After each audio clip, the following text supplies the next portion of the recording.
I almost kind of wish it played for the over the monsters in the core, Yeah, but he already had that also- gimmick where core plays over the encounters, Yeah. so it doesn't really work that well. But so yeah, in hard mode, it just it's so awesome. I wish stronger answers got some more attention. There was a reason that core plays over the encounters, but Yeah, I'll it's talk supposed about. to, It's a Chrono Trigger it's reference. supposed to feel- Yeah. But yeah, it's just a good, fun, like epic remix of Enemy Approaching. Yeah. You've heard Alphys Takes Action, right? Like that Oh song. yeah, I know. Stronger Monsters in it. I love how Monsters is in Alphys Takes Action. I just love Alphys Takes Action, that song in general. Just all the motifs in that song. It's just amazing. Okay, so you've got Outfit. You've got like almost a remix version of Yeah. Amalgam combined with Battle Against a True Hero as like the main theme. Yeah. Then you've got Alphys' theme. You've got Undyne, you got the Hope motive, which kind of represents Undyne, and in his theme at the end. You've got also And Amalgam. It's his theme. It's his theme combined with The Hope. the Ruins theme. Yeah. Actually, I think it's more the an ending version of the Ruins theme. Yeah. But you've also got Amalgam, like so many versions of Amalgam. She then like you her got, past mistakes. You got Asgore's theme. You got Yeah. But I think uh, Stronger s- Monsters works so well because Alphys is essentially a normal monster. She's not battle hardened like any other boss monsters you fight. She's not really fit for Yeah. battle, but she's still like going for it anyways. Yeah. It's just. Mhm. Oh, it's not even a. It's Not even an canon. actual- it's Yeah. not even canon, but it's amazing. Yeah. Like. Apparently, the original song wasn't even for like a genocide battle against Alphys. It was actually for like Alphys confronting Flowey. Yeah. I didn't know that. Yeah, you can read the description of it if you like the original video if you want more info on it. Yeah. But Stronger Monsters. Mm-hmm. I like the ending. Yeah. Do-do-do-do. Yeah. All right, you ready for cooking with a killer robot? Hotel. Yeah. I mean, this is just elevator music. You turned Once Upon a Time into elevator music, and it works so well. Yeah. Also, like I like all the subversion of expectations within this theme, like the Yeah. It's like so quirky. It's got little little riffs to it. It does. Also, it literally has like the door. I call this sound font the doorbell. Like when it actually gets to the main theme. I actually have the instruments, the instrument in this song. Like, Oh, yeah. I have them. Yeah, they're called claves. That's what they are. I mean, it truly feels like a hotel or a cooking show.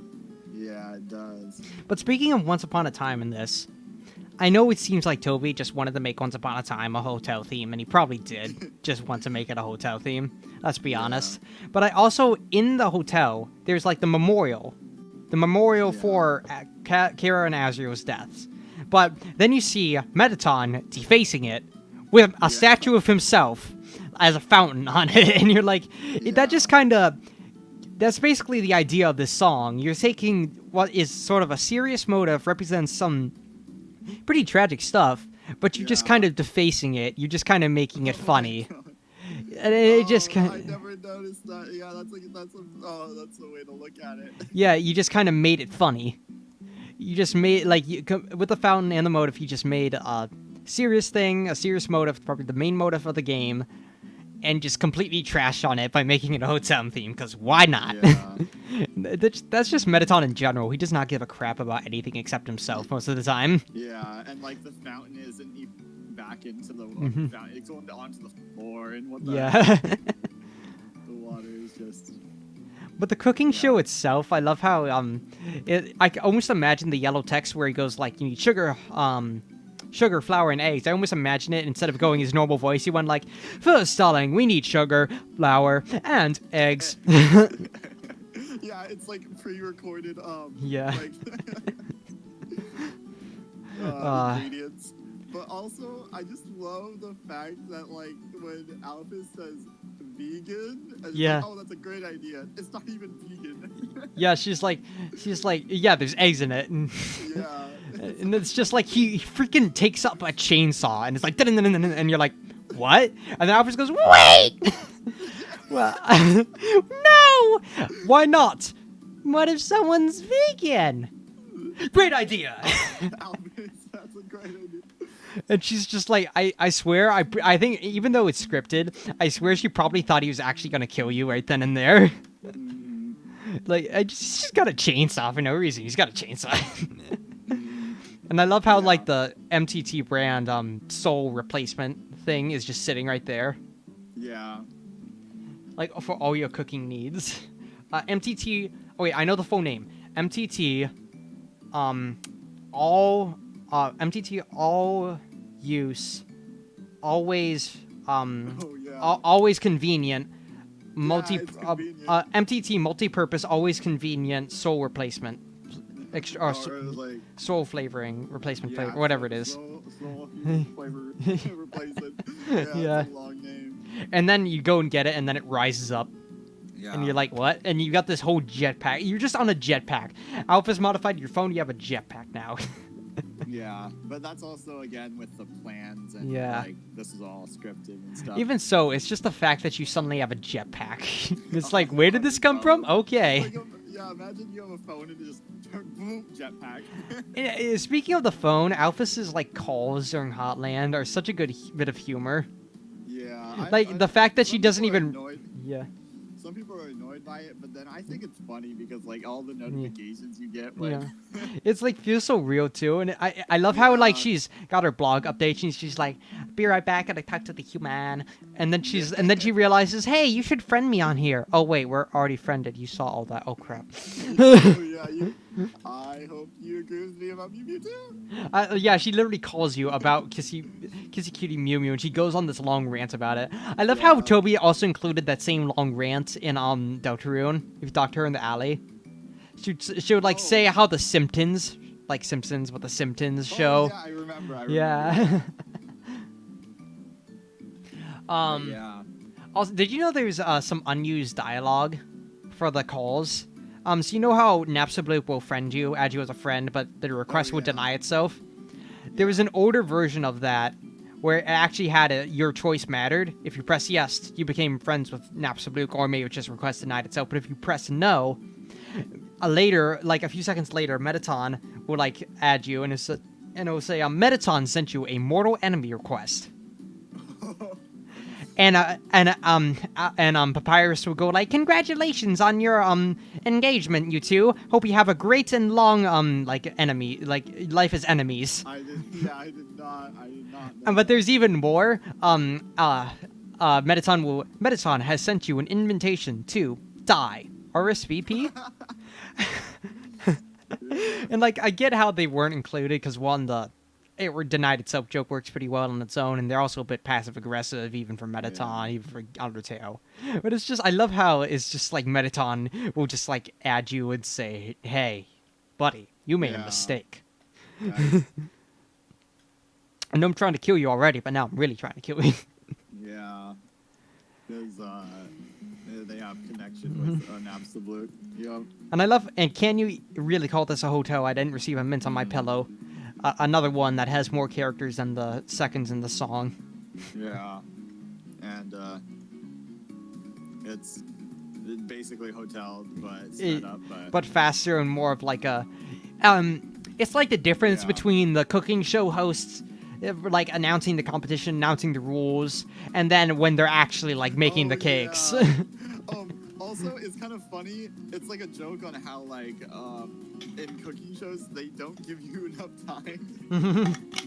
Yeah. But then I like the little joke at the end where it's like, oh, it's already. Have you ever seen a cooking show? It's already pre-made.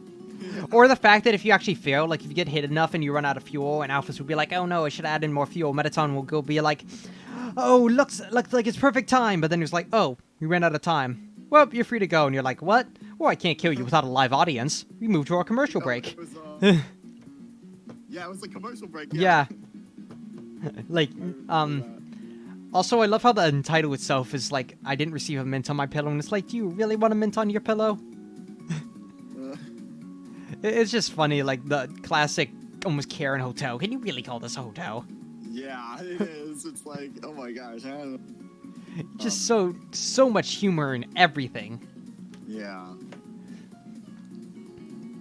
Uh, And all right. I think we got a bit. to, We got a break from all the Mettaton songs and everything Yep. we fanboy over with Confession. this is the friendship Yep. motif again. Friendship motif. It's a simple song. It does what it does. I don't personally like. I don't like overly like it, but it's a good song and I like it. It does its job well. RGO1, RGO2, best ship in the game. Yep. Like it's just a cute gay couple for no reason and just added to, and it works so well, and it's just there. Yep. It just is, and Dude, if ball is life, Yeah. then you're my ball, dude. yeah. Also, I love how the entire battle works. You literally scrub out like some Yeah. cooling thing Filter. from his armor, and he starts getting hot, so he takes it off, and the other guy's like, shoot, shoot, shoot, Oh. shoot, shoot, shoot, shoot. No, no, no, no, Yeah. no, no, no, no, no, I can't look. Armor too hot. Armor too hot. Oh, someone else is too hot. Gay Yeah. oh, someone's Retour welcome says gay anthem, gay anthem. Also, welcome Shara Lightfoot. Okay. Oh. Live I report. guess we're Back to Mettaton. Yes, so Mettaton has so many different motives and songs. Like, quit hogging them all, Yeah. Mettaton. Yeah, I guess that's just what he did. Like, I want him all. Also, I love how meta is with Toby Dog. Like, if you go to the dog and report on it, Mettaton will be like, hey guys, it's like, okay, you're reporting on this, okay, a random dog. Hey guys, a dog exists somewhere. A dog. So yeah, I remember that. That's I love how fun. you can. I literally went through this like on my own time. I'm not on stream, but I repeated this same thing, the same scene 6 times just to see what the dialogue for everything because it's so good. Yeah. I love how half of it is just his merchandise. I like how each one of them has like a bomb joke somewhere. Yeah, It's like basketball's a blast. basketball's a blast. This dog has. This is not a dog. It's a bomb, and its tail is a fuse. Yeah. Or it looks like But this. then- Or it looks like this script is gonna be a bomb in Yeah. like in the big screen or whatever you said it was. Yeah. It's- I like. don't remember the other ones. I love but, how like the background is literally overlaid your screen. Like Yeah. like you're actually watching it on TV and you're walking around like a news reporter. Yeah, that's really good. Yeah. I like how it breaks in the game too. It's Also, just can like, we talk about the chords? Are like dun dun dun dun dun dun dun. Like it's literally the breaking news theme. It is. It's literally like a breaking news. Dun, dun, Like dun, wait, dun, dun. like let me pull up BBC breaking news theme.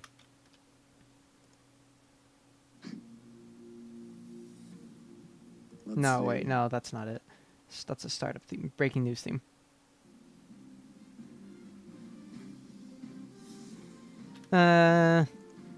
Not really what I'm looking for, but wait, let me see if I can find it. Breaking news theme.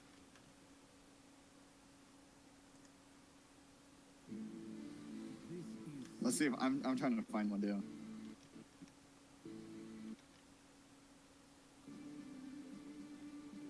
I guess they've updated them. Like, let me see older style.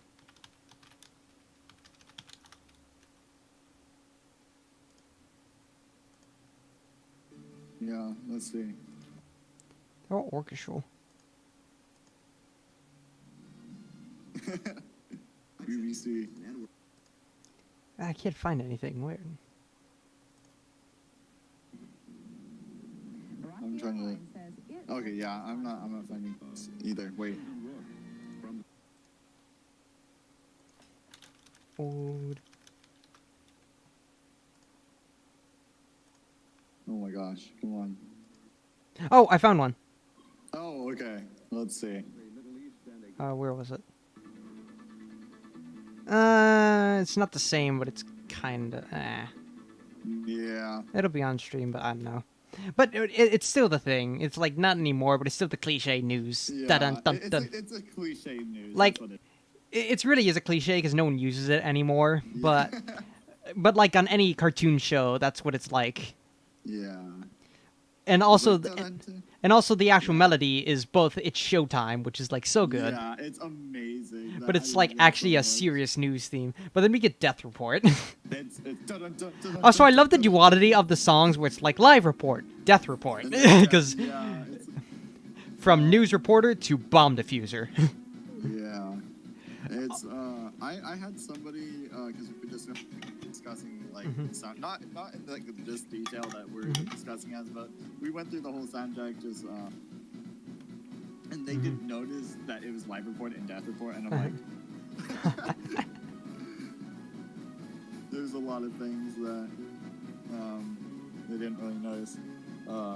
I'll Yeah. get to that. Also, can we agree that the dead and dun and dun, though it doesn't really the same, it's totally stolen from Spirit Justice. Like Yeah, it's the same crashing. Yeah, it's the same crashing. I think especially since it's in 3-4, you kind of hear it more. Also, if you listen very closely, it's very high pitched, but you can actually hear helicopter blades. I'm gonna see if I can hear it. It's like a shaker, but it sounds like helicopter. Yeah, I think it's a shaker. Yeah, But it's a shaker, but it's supposed to kind of sound like helicopter blades, almost. Like that's what it makes me think of, like the Yeah, guys in the like helicopter news. watching like a police chase, and like Yeah. you can hear it in the background of the breaking news, like, oh, he's over there, and it looks like the cops are. Oh, it looks like one cop car crashed, and it's just so cool. Yeah, it's so dramatic. Yeah. Also, the whole diffusing thing works really well, and I love how I love how the glass of water, extremely agile glass of water for no reason. Yeah, and it's just zooming. It's going woo. And I also have like each bomb follows like the style of the package, like the I think it's the script. It's one of them is on the conveyor belt, and it's moving, so it moves back and forth on the actual battle theme, or the basketball will actually be bouncing. Yeah, it was. Also, the video game is actually Undertale. Like the video game bomb is Undertale. Listen, Metaton says, "Oh, this video game it's great, but I only appear about 2/3 way through, so it could be better." And 2/3 way through, Metaton appears 2/3 way through in Undertale. Yeah. And like the cover of it is black and it's got a bit of white on it, but you can't see it in detail. But it looks like the Undertale cover. It's literally it's Undertale as the game in the game. Yeah, that just seems like I think my favorite joke in this scene is even my words are. yeah, and then they blow up. Yeah. That's just amazing. Also, it's not going to explode in 1 minute. It's going to explode in 2 seconds. Yeah. Oh, in the bottom, there's like actually a little scrolling thing that appears in the bottom while you're doing this, and and during this scene it says local robot ruins everything. Yeah, I've never I should have though. Like there's a lot of things that I probably missed. That This really scene, I've funny. analyzed this scene so much because I just love it so much. Also, another joke, when he starts off, he goes, we'll tune in to see what you will find for our 10 viewers. And then he goes, Yeah. and then you like interview the thing, and it's like, you need to view all the bombs. Our 9 viewers will love this. 9 viewers. And then right at the end, he's like, that was a blast for our 8 viewers. See you next time. Yeah, Like steadily but, going down. And I know that like the timer is also like not even 2 minutes. Yeah. It's like longer. Well, it's supposed to be 1 minute, but it goes to like almost 2 minutes. Yeah. By the way, first time I did this, I did it out of order and couldn't find the last bomb and actually failed it. And I felt so bad. Yeah. Let's see. I don't really have anything else. Also, I love how Alphys is like, I'm trapping the extremely agile glass of water in the middle with EM fields. Yeah. I never to get stop the glass of water. I just ran into it each time. Oh yeah, I accidentally ran into it. Yeah. Yeah. Because it like follows a set path. So. Local robot breaks the fourth wall. Oh, welcome, Shiny Solo. Please don't spam. Thank you. Oh my gosh. I'm not in the chat right now. I can't see what's going on. He's like spamming 1 for some reason. Oh. Also, is your voice starting to hurt? Like, I can keep going, No, obviously. not really, actually. I can still go. All right, that's fine. Also, Oh, I was gonna talk about Spider Dance because that's the next song. Yep. Go on to Spider Dance then. There's this one part that just really makes me like bass. Really? Where? Let's I see do if like can find it. I do like the extension of the main part, like da da da, and it goes do it. Yeah, and it has like that's the part that if you listen to the bass, Yeah. it actually has a little bass solo too. Yeah, I love how it. Yeah, and it's like yeah. Okay, here it is, the drop. Da-na-na. Yeah. It's just a good song. It's so good. I still prefer Dummy, but I like I heard somewhere that Spider Dance, like the original version of Spider Dance, was actually like their beta version for Dummy. Before we decided to change it, before we decided to use it for Muffet and wanted to go for a different style for Dummy. Yeah.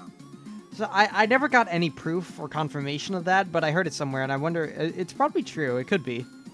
Yeah, it could be because I know Muppet was like is like what was it? It's not really it wasn't. Really, You cut off. there's a plane going over. Oh. Yeah, we have airplane at our house. All right, Yeah. you're getting cut off. If you want to wait a second. Yeah, it's because of the airplane. All right, I think you're good now. Okay, good. Alright. It just passed over the But I can hear the bass. It goes. Part of the air show, Yeah. I love that part. Yeah. It's so good. Yeah, I need to focus on the bass more because like the bass in these songs are so good. And then yeah, I put that also in my Mew Mew fight because that's just such a good part of Yeah. Spider Dance. Also, this part right here, like the da-dun, da-dun, da-dun, like has the part Yeah, going yeah, that people yeah. compare to Gaster's theme. And honestly, I know it seems weird, but I think it might be probable, and here's why. So you know how there's this whole controversy over whether it was Metaton or Flowey, who hired Muffet? I used to think it was Metaton, but I think when you think about it, Muffet was an added-in character. She's like a Kickstarter backer character. Oh yeah.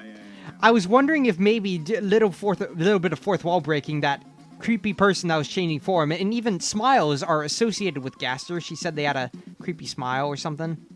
Had like a charming my smile. gosh. I was wondering if maybe Gaster, it was kind of Gaster / Toby inserting her as a Kickstarter backer character, and she's like, okay, I'll do it for money. I don't know, it's just the weird in-universe things. Like, you have to wonder how meta Undertale goes. Because the thing about Undertale, it's meta, but it never actually, like, tears down the fourth wall, like Doki Doki Yeah. Literature Club or One Shot is. It never has to go into the files. Everything that is a fourth wall break is explainable in-universe. It just happens to be like a video game. Yeah, I really like that about Undertale. Yeah, it doesn't quite cross the line. Because like saves are explained. Yep. Like, yeah, all that kind of cool stuff. Yeah. All right. I know, and I like the fact that it's kind of still got the ghost fight theme. I kind of associate it with kind of like creepy or ghosty things. But I guess also mini bosses works as well. Yeah, this is also the only one of the only exceptions to the time signature rule where girl characters have even times and then girl characters. Can I have one? Oh my gosh, I can't talk right now. Girl characters have odd time signatures and guy characters have even, but that doesn't apply to Muffet. Yeah. Also, I like how I like how it's got this sort of creepy, like quick, like it's almost like spiders crawling over the place, and they're also dancing to the beat. Yeah, it's like the spiders pop along. Like, the only thing better was if there were actual sprites of spiders clapping. That would be. Also, I swear, this fight is so creative. It's got the purple soul mode, which wouldn't even been there. It makes you kind of feel sorry for So Sorry, because the other Kickstarter backer character, because, like, they weren't implemented nearly as perfectly as Muffet was. Yeah. But she's got this whole layer. She's got like the purple soul mode, which is strings, which both works in like the purple soul mode context because it's like integrity, like writing down. That's why it would make sense for lines. But it's also a spider web. Yeah. And I love how she turns you purple with like tea. Like she literally pours the purple liquid on you. And then yeah, the purple. It also like it's kind of like a staff, like a music staff. That's I've heard that compared. Yeah. Comparison. I mean that would make Or sense like for strings, or like like spider strings. yeah, that's what I like, more like a web. Yeah. Also, the Muffet. I love how Muffet is basically like based on Miss Muffet, like Muffet on her Tuffet, whatever that is. But she's literally got a muffin monster that roars at you, and it's like Breakfast Time, and it's like this leading up to the monster, and he roars at you, and now you're like trying to scramble up to stop from being chomped by it. Yeah.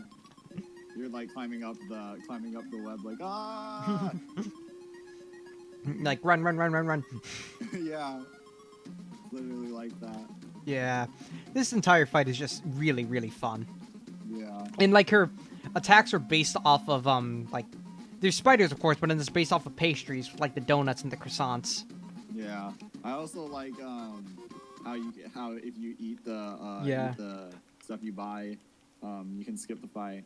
And if you paid 9,999 gold, she straight up goes like, "That couldn't be you. You're so nice." Yeah, you literally not stingy with your money at all. I also find it funny how she's like wanting to get this much money, and she seems greedy, but she's also saying it's for a good cause, so she's just really bad at charity.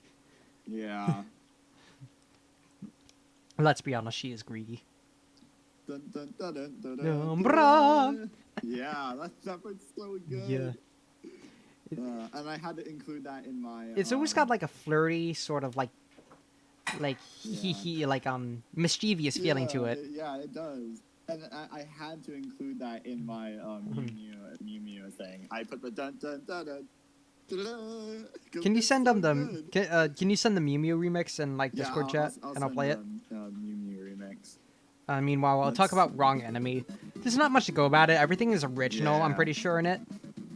And it's just kind of, it's awkward, except more of an awkward, energetic way with the battle. Battle's pretty fun. It's not the best implemented. He sticks out like a sore thumb. Yeah, I haven't. I personally haven't really played the battle because I'm too lazy to make time to do all Oh, a funny story. When I was first streaming this, apparently YouTube bases its streaming off of it has something to do with your computer's time, and so I had to change it back to October last year, or like ahead of me. I don't know which way, but that completely messed up the stream and just ended it. And so I'm playing the fight. And I'm like, yeah, and I'm like, guys, where'd the chat go? Yeah. Oh my gosh, yeah, but this one's my my remix that I just sent to you. I'll leave that to play. I'll talk about it in a second. I could use the bathroom. You can just talk about it if you want. Yeah, this one is let's see if I can just go to the stream so I can okay, yeah. Oh, I have xylophone in the back. Like the app that I use isn't really that good with all like the sounds that I can use, but like I try to be creative with this. I don't really know what to say like about this theme. Is super fun to make.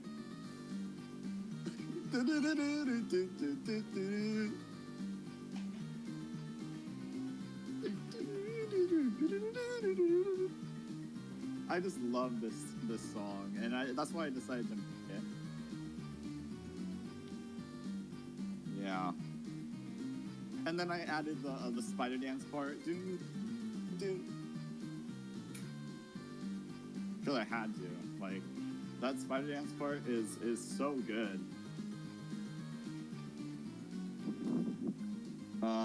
And then like this part, the last part, like the that part was really hard to figure out what I wanted for it because the actual Mew Mew fight song, it does like something weird with that. And then yeah, I really like this one that I made. I'm not even sure if like I was singing it right. Let me just go back to the stream. It's probably the song's probably done. Yeah, there. The song just ended. I just looped it. Sorry. Yeah, but I was just talking about it. I mean, this is probably a great time to talk about Mad Mew Mew's, like, her normal theme. Yeah. Like, I was not expecting this at all, but in Undertale, but it works so well. It gives some closure to Dummy as well. Yeah, it does. I feel like they never really got a good ending in Undertale. Because they never got the fuse, but then in this Mad Mew Mew, they finally do get a good body. Yeah, the best ending would be to do genocide and Spirit Happy. Yeah, but I find the Mew Mew ending better because you do kind of like teach him about love or whatever.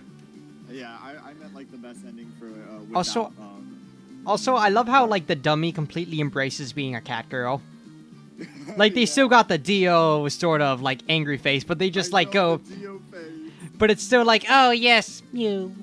It's like I would have eat you, you. And it's we have like a theory that we use in our AU that when a ghost inhabits the vessel or whatever, the personality of the ghost kind of changes into whatever it's kind of inhabiting a little bit, and so that's why it kind of embraces the fact that it's a cat girl. Well, I kind of also had the idea that maybe all ghosts are non-binary until they fuse with their body, and that's when they get to choose their gender. Yeah. So I like many people think Mad Dummy's a guy, but I can see him perfectly fine being a cat girl. And also like how Habsburg was supposed to be like a girl ghost, but now in Mettaton it's a guy. Mm-hmm. I'm pretty sure like they can have their quirks and be associated with a gender, but I'm pretty sure they don't really have a confirmed one until they get a body. Yeah, I think so. Mm-hmm. Also, I just love how like you thought Dummy had like these little quirky parts that all like it had like new variations, but Mad Mew Mew just takes that even further. It's like yeah, it literally sounds like a dance. Like it sounds like a dance, like you're almost like a cat playing with its prey. Yeah, like something like that. Yeah. And how like I don't know what kind of dance or like what kind of music style it is, but whatever it is, that's what kind of dance it is. I just think of a dance fight, really. Yeah. But yeah. Yeah. And also it's like everything about it screams mischievous and dancey, playful. That's just so good. Also, the funny thing is, in the actual song, the part that goes dum da da da dum da da da da, the bass goes like something like what does the bass go like in the real song? I think it goes like dum dum da da da da dum da da da da or something like that. Wait, let me pull it up. The real song goes like dum da da da dum da da da dum da da da dum da da da dum. Wait, I got it up. Mad Mew theme and bum bum bum bum bum bum bum bum bum bum bum bum bum bum bum it goes like that. But I don't do that in my song. I go dum da da da dum. Yeah, that works pretty well. Yeah. Also, I love there's the ghost of the remix of the remix of the remix of the remix. Yeah. That joke is pretty funny. All right. Remix of a remix of a remix. Remixception. Remixception. Yeah. Alright, back to Mettaton again. Yeah. More. Oh, One True Love. Oh yeah, it's Oh My Love. Okay, if you go deep into the bowels of my channel, I don't know if I still have it up. Do I actually? I did a cover, a quote-unquote cover, where I literally just sang along with this song because I wanted a quick video. I was going on a field trip, and I wanted a quick video out before I went. So I just kind of sang along with the song. Yep, it's still here. Mettaton's performance, a really bad and cringy vocal cover. I love how even like in the text I had where I put "I'm sorry, I'm traveling, I need some filler content," I literally put a quotation marks instead of like a asterisk in the "I'm." Yeah. So I literally like I'll leave a link in. Oh wait, no, I didn't copy the link. I copied the title.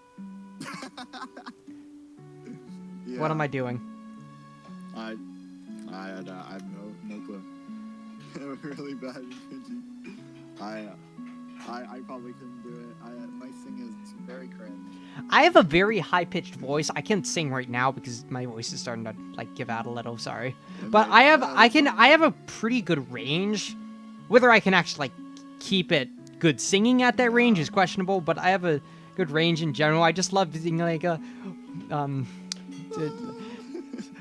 it's so sad, so sad, it's happening. He's like cry, cry, so cry. sad It's happening. like the lyrics are just so good. It's just Like, so. I feel like in that part, it's just like Mettaton just gives up on the lyrics. Yeah. Like he just doesn't know what to say anymore. Like he's just like I don't care enough to actually write good Yeah, lyrics I'm for just gonna this. Cry, cry, cry. And then he's like, You're gonna oh, die so alone. sad it's happening. Well, doodles, boop. Yeah, bye. That. Oh, Dungeon is even better. He's Yeah. like, oh my love, you've fallen down. Now in tears we all will drown. Colored tiles make them a fool. If only they still knew the rules. Well, that was a sorry try. Now let's watch them fry. Yeah. And I like the harps, like just all the little details in that song, like the violin. Yeah, everything's going crazy. Mettaton is the and, like, best the Disney. timpani is boom, boom, boom, boom. Yeah. Boom. Just all the little details of that. Mettaton is the best Disney princess. Yeah. And I like the part where it's like da da da. Yeah. Like all the. The fact that this gets reused for like an actual emotional part for the fans still amazes me. Yeah. And then I like the harp at the end. Yeah. And then it just all dies down. Yeah. Also, you can get 3 different endings for this for this colored tile puzzle. Yeah, you can just not do it. You can just not do it. And he goes, well. Well. Welly, welly. You did not step on a green tile. And now you're going to die. That is so funny. Also, I love how, like, when you shoot Mettaton, he's like, oh, no, oh, I got hit, oh, you got me, bye. That's hilarious. Yeah, I think he literally goes, oh, you got me, etc., etc. Yeah, whatever. And then he says whatever. I'm pretty No, sure. he says etc. He says etc. etc. for when he's like, "Oh, drat, you forward me again, etc. etc." But I have a secret. Yeah, but I think when he's walking away, he says whatever. I think he says whatever. Yeah, it's really funny. All right, we get another break from Mettaton. It's raining somewhere else. Oh, this one. song. This is the one where I was talking to my friend, and they didn't even realize it was Sans. Like the fact that you turned Sans already a chill theme into a rainy day, like sitting at the bar, had a bad day theme is like. That's so. It's so talented. He's so talented. Also, as you said a while ago, how it turns into like an epic battle theme. Yeah. Yeah. Bum, bum, bum. I love how there's also the name of this song works so well. Do you know who Goner Kid is? Yeah. If you talk to Goner Kid, he actually talks about like it's raining somewhere else. He's like how it's raining without me. Yeah, it's when you bring an umbrella. Yeah. He's like, it's not raining, and it's another connection to Sans, but it's sort of a connection of... It's literally a reference to the timeline, so the fact that you could have gotten a much worse ending if you weren't here with Sans. He's saying even if you don't get a good neutral... Even if you don't get... If you get, like, a neutral ending, this is still the better half. Yeah. Like, just this whole... It's so chill. Like, this is... Also, I love the fact that his Torio impression is literally the Sans blip slightly higher up. Yeah. Really? I thought it was actually... No. Wait, let me put it. Sans date scene. Like I actually thought it was towards. I didn't realize it was. Yeah, like, no, the it was same. Dinner with Sans. Let me see. Thank you, Curry. Yeah. I literally have a whole comment on Core, if I can find it, because Core was one of the songs that I just had to just leave a huge comment Yeah. on. All right, it's on the stream if you want to look at it in a second. Yeah.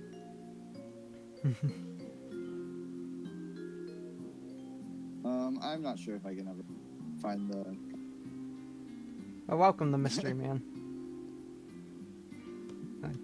Oh, I did. Yeah. Whoa! I found. Oh, you found the comment? I found the comment. It literally only has one. Thumbs Oh, I up. feel you.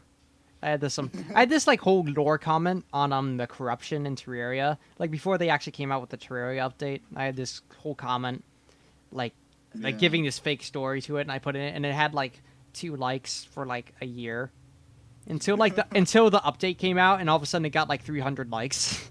Yeah. I was like, oh, that happened. Okay. I also love the part where it goes do do do do do do do do do, because it's a bit new. It keeps Yeah. the sands, but it also adds a variation that makes it its own thing. Yeah. And then it's that like, little bit of Once Upon a Time. It's like the.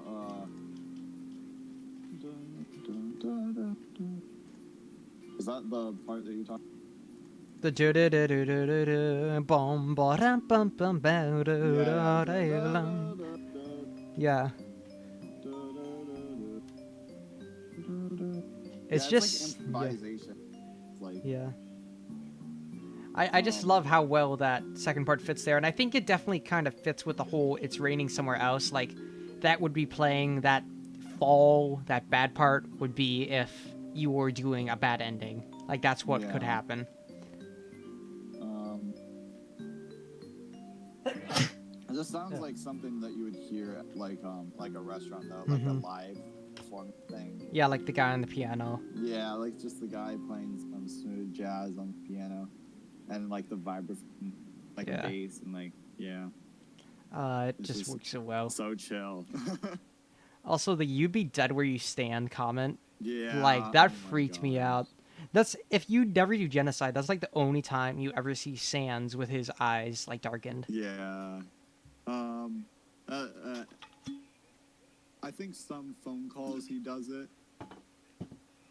Like in an ending. Some endings. Yeah, some endings probably. But that would still be the first time you see it. Yeah. Chills. But yeah. It also gives this great story for Torio. Which another thing, another connection to Once Upon a Time again, Torio with the fallen children and Kara. Yeah.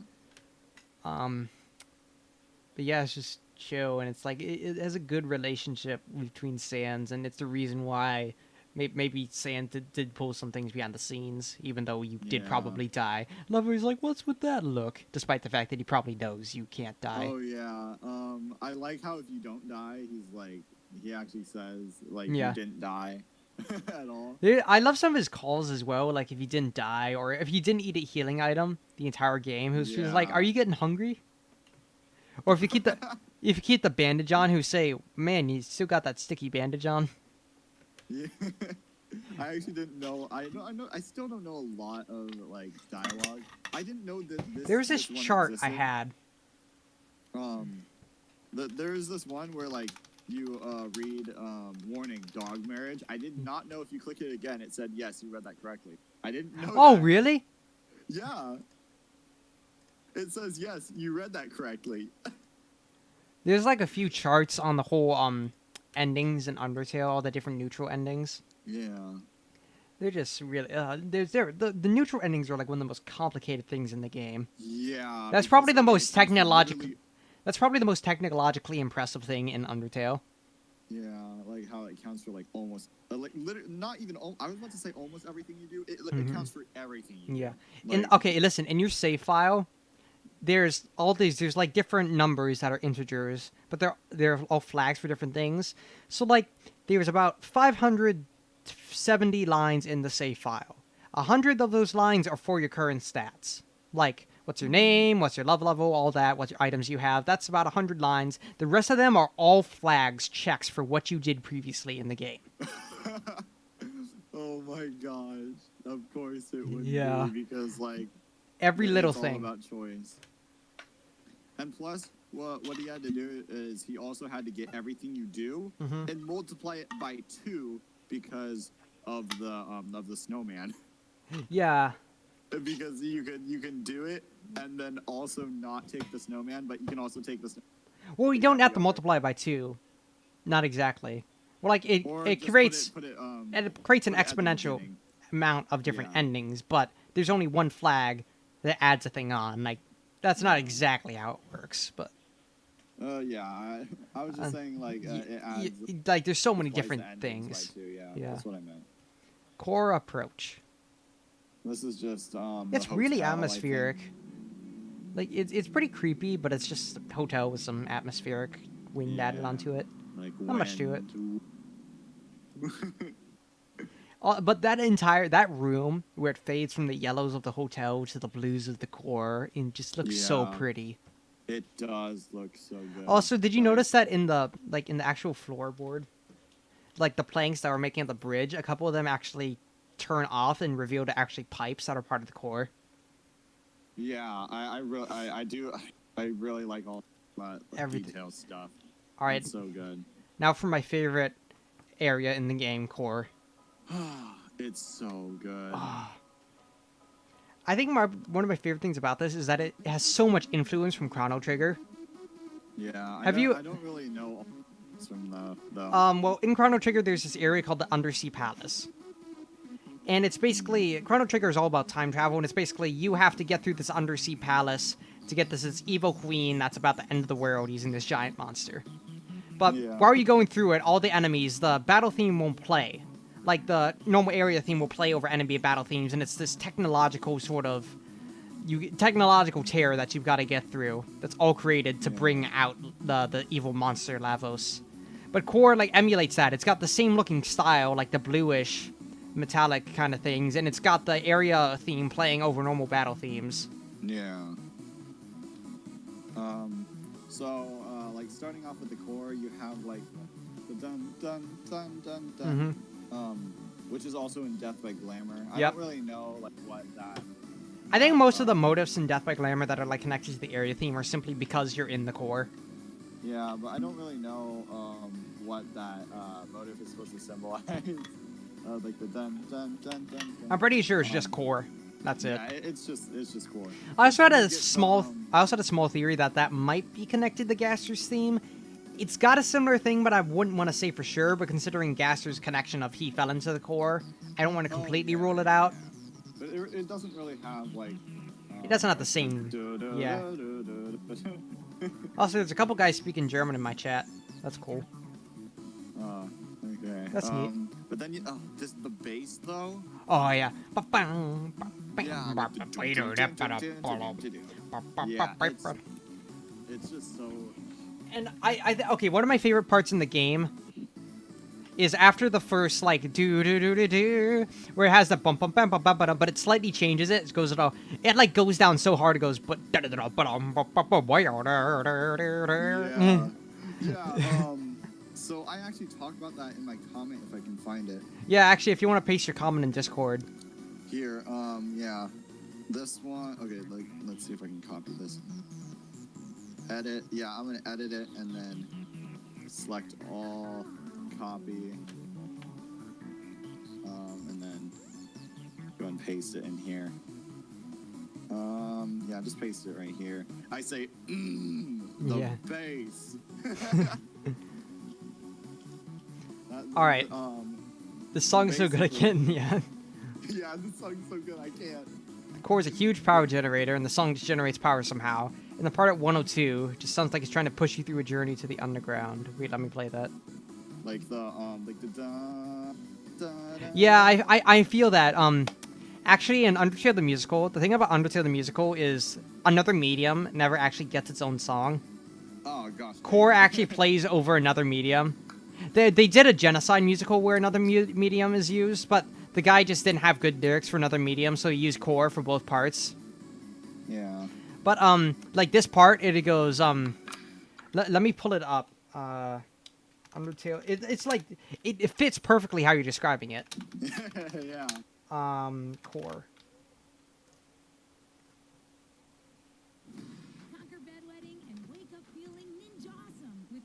Remember to conquer bedwetting, guys, just like the ad says. Wait, where'd my mouse go? Oh, there it is. Okay. But yeah, I did talk about like the part that you said where like the bass just goes crazy. Goes stupid. Yeah, that part is. Okay, here it is. Okay. It's like all the monsters sort of like pushing you on, saying we're all here. Yeah. Like the core, the reason it uses that stuff from Chrono Trigger as well is it feels like this final push. Yeah. And then it uses it later. Like that one is the bump ba dum ba dum ba dum ba dum, but it also goes to the ba ba da da da. Yeah. And at the part of so I also said at the part 120. Whoa, that is an airplane. Oh boy. That. Holy crap. Yeah. Can you hear that? Yeah, I can hear it. Like even over the yeah. Yeah, that was loud. It was really loud. Okay, so I was talking about the part at 129. Mm-hmm. It sounds like that's like the mechanics of the chord. Yeah. It's like it just sounds like the inner workings. Yeah. I see what you mean. Yeah, it's like do do do do do do do do do do. It's just so good. Like under another medium, like the it feels like pistons, and it almost feels like a machine. But the core feels like said machine almost going into overdrive. Yeah, that's what it is. The core is just one big machine, and it's electric, and that's. It's like it's got that zapping sort of feeling to it. Yeah, it just the music just has like neon feeling. Exactly what you just said.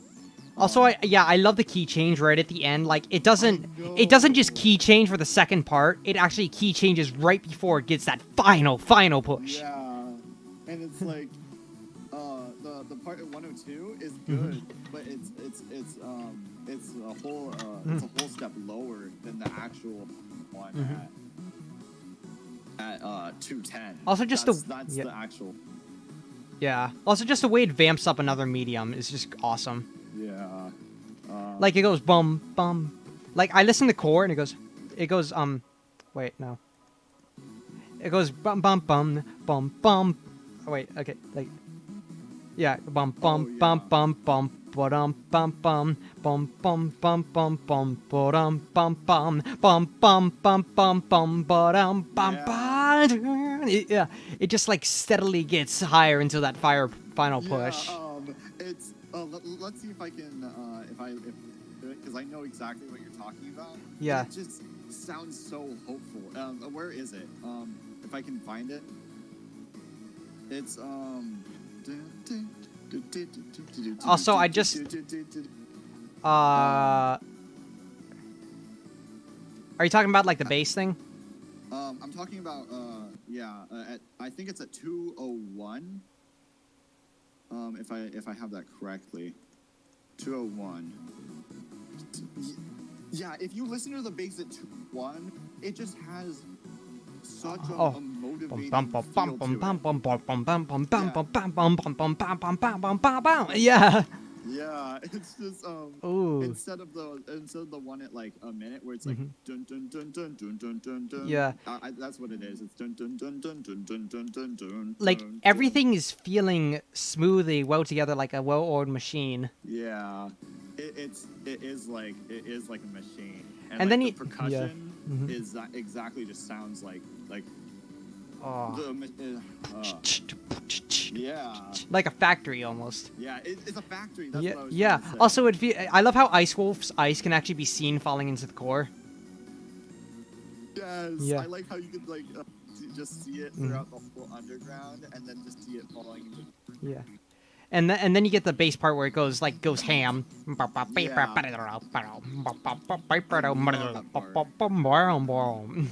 Oh, like I just can't get it. It feels like you took the original part and made it into a solo. Yeah, it's exactly. And I like Yeah. the part that goes dun dun dun dun. Yeah, that just everything about this area just gives me chills. Yeah. Also, And I also like how the area actually works, where it's first Alpha's trying to lead you on, but if you go where she says, it's the wrong way because her map's messed up. Because like Mettaton moved the core around and messed it up, but if you Yeah. don't go where she says, yeah, you'll be safe. But she yeah. also gets sad because you're not like following her directions. Also, in RAU, Mhm. it wasn't really confirmed, but I had this idea that like because Gaster in RAU doesn't fall into the core, he gets screwed over in some other way. So he got to finish the core and the parts are actually like we wanted to have a puzzle where you can actually move around like the pieces of the Oh, yeah, that'd be cool. that That'd be that so was really- complicated to actually implement in a I game, know, but that'd be so cool. but like in order to like get to secret places, you'd have to like figure out like different solutions and stuff. But yeah, that was just an idea. But I love how the But I yeah. think it was really cool. I just love how the style of the core is that Alphys is trying to help and she's slowly breaking down while you're being pushed further and further. And Alphys is like, no, this isn't right while you need to still go on. It feels like if she's like the final push in like a movie where the main character isn't quite ready to fight the villain, but they still need to go there and all their friends are like captured or whatever. Yeah. It's like you just need to keep trudging on despite everything breaking down around you. Yeah, I like the part where it actually kind of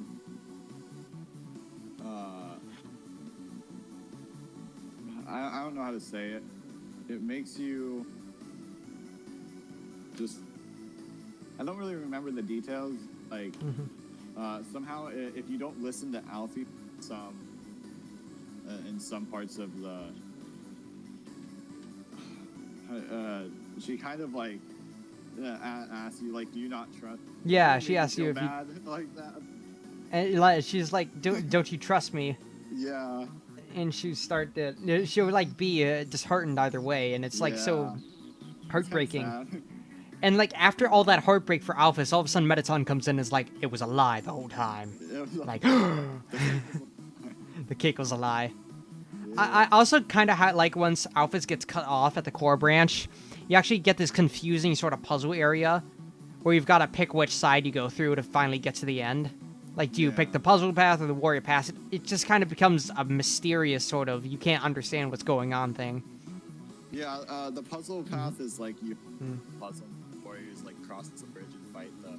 I did both because I just wanted to see what happened with both. But, also the mercenaries, like everything about the battles is so awesome. Yeah. Like first you've got Core playing through the battles, which again it feels like that final push. But also first you've got a Final Frogget, Whimsalot, and Astigmatism, which are all updated, like harder ruins enemies. Yeah. And then you've got Night Knight and Magic, which are both cool enemies in themselves. And like they're both they both have this mysteriousness to them as well. All of them has this mysteriousness, like you don't quite grasp what's going on. Yeah. Like. Yeah. It's just the core is epic. Yeah, core epic, core big epic. Have some chalky milk core, cause you epic. Yeah. All right, I'm cored out. Okay, what? Yep, it's time to. Last episode. Oh, it's so dramatic. I love everything about this scene, because again, it's like the rug is pulled out from under you. It's like you're sad because Alphys is kind of get cut off. She's getting confused. You're worried what's happening. All of a sudden, Mettaton's like, it was a trick the whole time. She employed me to harass you. and you're like, wait, Alphys and out, and the door closed, and Alphys is like, wait, no, I need to come in. And you're like, that confirms Alphys was behind the scenes, yeah. and it's kind of this conflict, like, wait. I trust Metaton, but he's still trying to kill me. But Alphys, wait, he betrayed me, and all of a sudden the floor rises from beneath you. It's time for the killer robot. Like, come, fans, join me on my last episode, and it rises up. Attack of the killer robot, and it's this so epic final battle. And dramatic. That's exactly how the song is. It's like da da da da da. I want a full version of Metal Crusher just like that in that style. That'd be so cool. It's like real drama, real action, real bloodshed. Yes. And then the battle begins. It's normal Metal Crusher, and you're like, oh, okay, we fight. Like I get that's how it needed to be able to like fight Metaton EX that way, but it's still kind of like, oh, okay, yep. This is the battle. He throws boxes at me again. Though I do kind of like it how it's your soul actually doesn't do anything to him. He's like, oh please, you think that pea shooter doesn't he? But then it's like Alphys comes in and she's like, please, you got to do this. And it's like, do I trust you? Well, it's the only way I can. And you click it, and all of a sudden he's like... I like how Alphys is like, oh, don't judge it too hard. It's a work in progress, because she's kind of embarrassed about it. Yeah. But so you flip him around. It's funny, because like the first time I saw it, when you flipped your switch, he's like, did I make a mistake trusting Alphys again? Because he's starting to turn into Metaton EX. And like that whole power-up sequence with going... and he's shaking left and right, and he's like, what did you do? And then, yeah, that's so cool.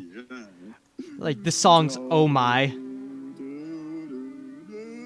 And, like, you see him, like, a silhouette among the clouds of smoke. Like, this, and it's, like, this humanoid form, and he's like, what's happening? And then you get Metaton EX. Also, I love how Alphys literally mentions, you know how Metaton always faces forward, despite the fact that Frisk is behind Metaton at times. He only faces forward, so the player can't see it. Yeah. Which is just hilarious. Oh, yeah, that is funny. This battle was just so fun, and then Death by Glamour. Let's go, Death by Glamour. Yeah. Death by Glamour. Of course, you have the core. The core rhythm. The core, except now instead of being a core, instead of being mysterious core, it's freaking it's like Dance Dance Revolution. Disco bass. Disco baby. And then you got the third another medium part like kind of yeah. And then you got like that percussion is slapping. And then you bring in the area motive as again disco style. It all builds up everything that you've had so far in the core, and it just it works so well. And then the breakdance to the it truly feels like, come on, dance, show me what you're made of. Yeah, and it's like such a bop. Like it's one of the best. The song is perfect. Songs in the soundtrack, like, and I love how it's this final battle, and it's like perfectly fits Metaton. Yeah, it's like perfectly fits the charismatic humanoid robot. What is going on? Yeah, and as I said, I kind of feel like that one like yeah, it sounds like Ghost Fight. To like the Navsablu theme, like the I don't know. It's not really, but it kind of has it.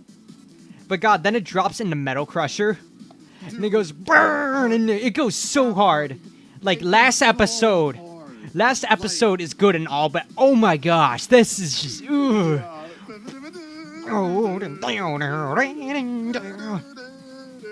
Like okay, imagine Sans' final attack where your soul is like blue and it's being put through that hallway of bones. That's what this feels like. Yeah. Like you're just constantly speeding towards it. Again, I made a theme. Oh my god, I'm almost losing my voice. But we can push through. A theme for the Metaton in our in AU. I'm just gonna say the name of the AU. It's Yarsaw. It's a dumb name, but it's Zio Andy said it. I saw it in the comment. So is that theme up? You want to share it? It is up. Yeah. I'll share it. I have a whole playlist. Yeah. Send me the playlist then. I'll add that. I'll listen to it later. Yeah, here. Yeah. But then you have this whole part where it finally, like, it all of a sudden goes out of this going so hard with Metal Crusher. Ba-dum, bum, bum, ba-dum, ba-dum. And then you have, like, freaking the game show theme suddenly turns into epic saxophone solo.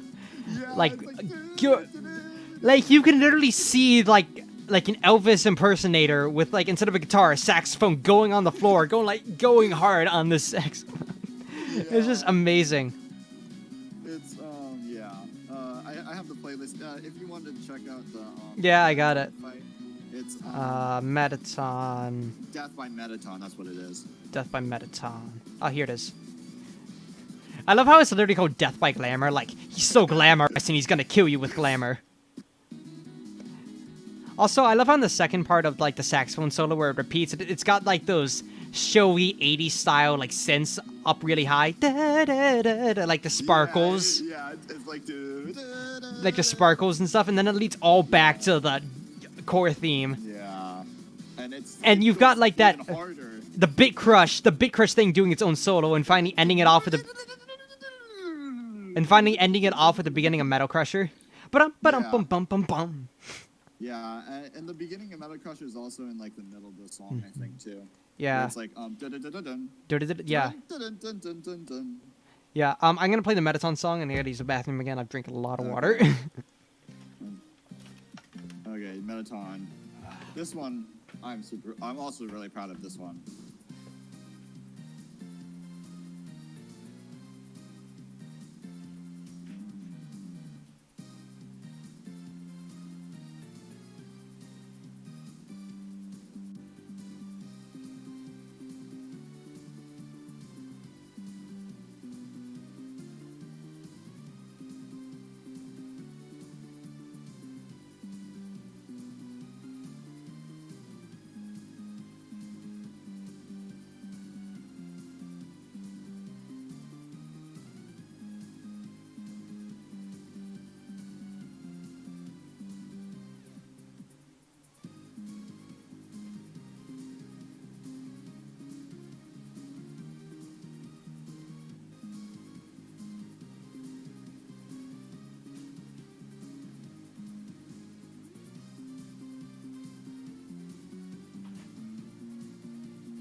Yeah. I just let that play. I was just singing to that in my head. Yeah, Sans is so overrated. They're way too complicated.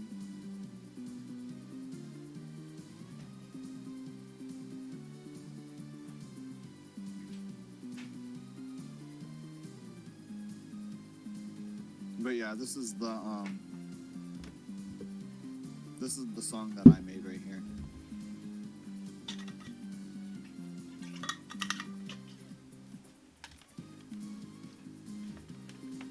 I'm back. Hey. Yeah, I was just listening. Yeah, I mean, it doesn't beat Death by Glamour. I mean, of course. Yeah, but it is pretty good. It is pretty good. I literally don't even use that good of a music maker thing. My mom. I just use my iPad, and it's an app. It's like a random app that I found to make music. Yeah, I have this music maker called Anvo Studio. I haven't used it much, but yeah. Oh, I love that. That worked pretty well. Yeah. All right, but Death by Glamour, one of the best songs. Great. Combines everything you've encountered in Hotland. Yeah. Just the battle itself as well, where you're like fighting Metaton, he's dancing all around. and you like Just yeah. and then you like break his he's like, who needs arms with legs like these? That's such a good line. Like, how does how we Toby how do you get these good lines? Also, I love his quiz show answers. Like if you put Toby Fox, he goes, Toby Fox, who's that? Sounds sexy. Yeah. And it's like, oh, Toby, you shouldn't have. And then there's like the legs. He's like, oh yes, my legs, perfect, yeah. or my hair. I love if you swear, like if you put any swear word, he'll be Oh, yeah, like, this is a here, family- this is a family-friendly show. While I'm trying to kill you, by the way. Yeah, and then you lose some points though. Yeah. You can also like The- pose for dramatic effect. Yeah. That's And so. like the more health you don't have, the The, more the less points have. you will get. Yeah. Also, all the challenges with like you literally try to no-hit attacks. Yeah, like boast is when you say you don't. You're You not gonna you, get you hit can at even all. throw the stick, and Mettaton will catch it in its mouth, Yeah. and you get points for it. That's- Also, if you That's attack him, epic. he'll go yeah. Oh really? Yeah, he'll go yeah. Yeah. I did not know that because I didn't even attack him ever. Oh, it's the best. But I love how he eventually he's like, oh, look at these ratings, despite the fact I have no arms and legs. We have a collar. Just that Yeah. entire fight is structured so well with the ratings. Yeah, it is. And this time we actually had a tutorial for the Yellow Soul, so it wasn't as overwhelming. Yeah. For the fans, number 69. This song, I don't really have much to say about it. It's just. I just love how slowed it's a down. beautiful rendition of, like, Oh My Love, and makes Yeah. it not cheesy. Yeah. Also, this is weird. It's like breaks from Toby style because it's in 3. Like I'm not I mean like in a 3 key signature, but it's like groups of 3. This do do only plays 3 times, and then do do plays, I think only twice. I'm not saying it's actually in a key signature 3. Like I'm saying it's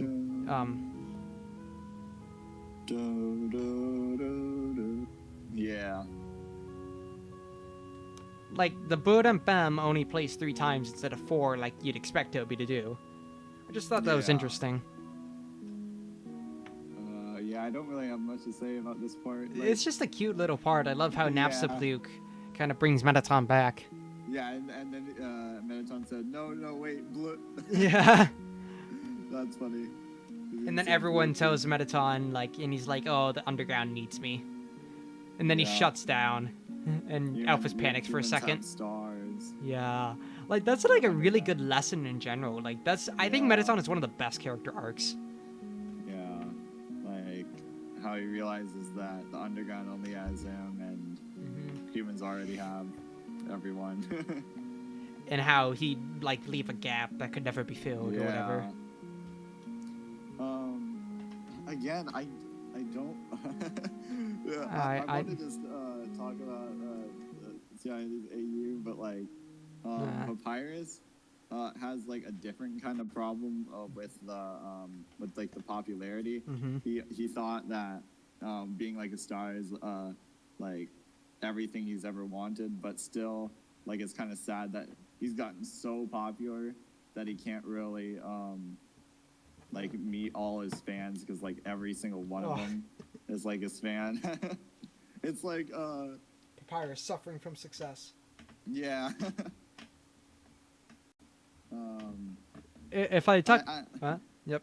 I kind of stole that from like this one video where like Jacksepticeye says that like it's so sad that he'll never be able to like meet everyone that is his fan, and like that kind of sucks. Yeah. If you're talking about AUs, I'll talk about Inverted Fate for a second. Okay. Inverted Fate, Mettaton is actually your friend from the beginning. He's kind of trying like help you behind the cameras. He's trying to actually help you and get you away from Undyne. But there's actually one point where he stages a fake fight in the core, where like, and you actually, it's like a full-on fight, But he's trying to put on this whole performance, and once he gets enough viewers, he like does the smoke bomb thing so that you run away, and he pretends he killed you or whatever, or that you got Yeah. away. Or, yeah, he pretends you got away. But then Undyne, and his whole entire plan was to try and convince people that maybe humans aren't so bad. But then all of a sudden, Yeah. Undyne comes in right at the last second with this huge robot and destroys everything. Oh, holy cow. And like that's where they're currently stuck at. That's like they're currently on a bit of a hiatus trying to finish that battle. I mean, yeah, that sounds like It's a really big fight. Yeah. But I just and he also his for the fans thing is more of like a it was like a call with him and Papyrus where this plays is like a sort of a sad like I couldn't say Frisk. Yeah. I- Yeah. It's time for the next song where if you read the comments, that's some gold right there. Best song in the game. Yep, best song in the game. This is I love how it's literally just Toby Fox's washing machine. Like I'm pretty sure he said one time that it's his washing machine sounds. easily the best song on the album. I'm pretty sure the elevator in Deltarune is also a washing machine. Oh yeah, I think yeah. That one actually sounds like it, like the dun dun. Yeah, the the clicks. I think you just add a little bit of an echo to it. Yeah. It's just so funny. Like if you cry every time. I'm pretty sure Toby Fox organized his soundtrack specifically so it'd be 101 songs, which is why Yeah. songs like these are in there. It's just funny. Yeah. But now, I think Long Elevator is a bit of a good break after Metaton and all that. Like a bit of reflection Yeah. right before this It is crying, like reflection. emotional, bringing out song. Why? How did you make this God. so good, Undertale? Uh-huh. Oh, There's so much you could say about this song. Like, Mm. I saw a whole video like analyzing this song. I have a whole like Um, paragraph thing on this. Like, let me but, bring it out. Like I have this whole entire Nice. thing. Like I'll paste it in Discord. I'll try and. Also, like, apparently, I didn't know this, but like the guitar is actually like real. Yeah, that's a real person playing the guitar. I thought that was so I cool. didn't know that. I think Toby Fox said I wanted to bring out real human emotion in this song, which is I wanted something real in it. Yeah, which is why like the unused version kind of like lack. It's what it lacks. It feels is, like, less that- emotional. Yeah. All right, I pasted it in Discord. Honestly, I could Yeah. probably just like read this whole thing off while this is going and make it to the end of the song before I finished. Yeah. Here, I'll just let's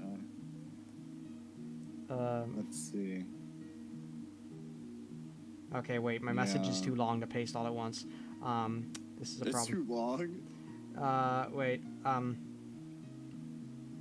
Okay, but like, this was another reason why I think that Once Upon a Time is Kara's theme Mhm. because well, it's yes, Azrael and Kara. yeah, it's the story of Azrael and Kara, and Azrael's theme is represented by like the do do do do dun dun dun, and so Kara has to be represented by the dun The dun dun. I also like how much it builds up, where it kind of like tells their story. Yeah. The part before the do do do do do do do that all plays in their house. In the house, like Yeah. that specific part always loops in their house. The rest of the song would just play off as you keep going because there's nothing to inspect. Yeah. But that the beginning part literally just tells how Kara fell underground, met Azrael, and the instruments kind of build up as they meet everyone and start Yeah. getting a happier life. Mm-hmm. And the part where yeah, I know, like when we walk down the stairs, that's when like the do. Yep. That's the triggering. That's where that triggers. Yeah, when you Um, walk there, because there's nothing. but- I think how it works is there's nothing to interact with except for the cutscenes with the monsters, so that kind of keeps you going along with the music. But like that part, it like really signifies that Kara died. Mhm. Like that part. It's almost like a it hits funeral hard. dirge. Yeah, it is. It is. It really is. Like it goes Um, from this hopeful thing to the underground is full of hope with Kara, and then all of a sudden, right here, It's so It's just everything was torn away. This huge it fall. is. And It like is at like a this point, we fall. don't know that it's Kara tried to get this plan. It's not Kara and Azrael's. We don't know that it's Kara and Azrael's fault for Yeah, actually yeah, doing yeah, this. yeah. We just think, oh, it's a tragedy. Yeah, like that. The human became very ill. Hmm. Um,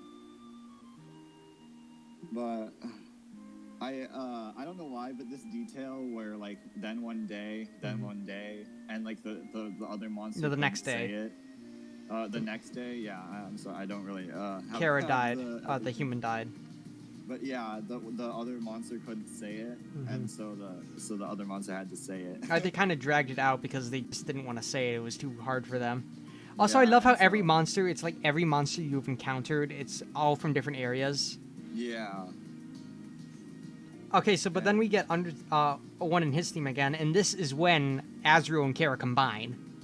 This is when Azrael takes Kara's soul and they leave the underground. Yeah, that's so clever. Yep, that's It's like this exactly- huge reuniting of them, but they keep going out of the underground. It's like filled with hope. Maybe this is our chance, but no. Yeah. All of a sudden, then it leads right back to his theme as Azrael. We learn later that Azrael like breaks away from Kara, and they fight over control, and Azrael walks away and gets killed. And it leaves Kara because Kara's gone now. Azrael still returns as Flowey, but even then, both children are gone, and it just kind of he leaves his theme as a memory for there. And Also, you can hear right here if you listen to the background chords. At when? At what timestamp? 404. 404. Let's see. Listen into the background, the chords of the piano. It's actually playing 02.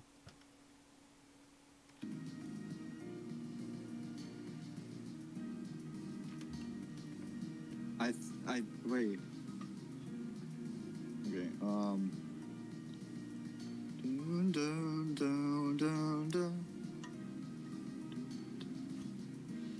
Yeah, I think I feel like how that kind of represents how it was kind of doomed from the Yeah. beginning. Like I like the. Oh yeah, there's so much in here.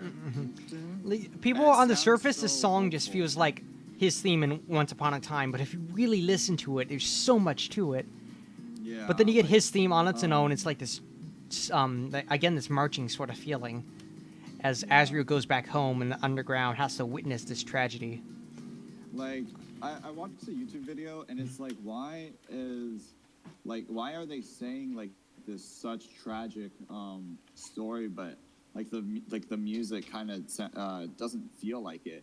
The music feels like it's really hopeful even when like they're saying this.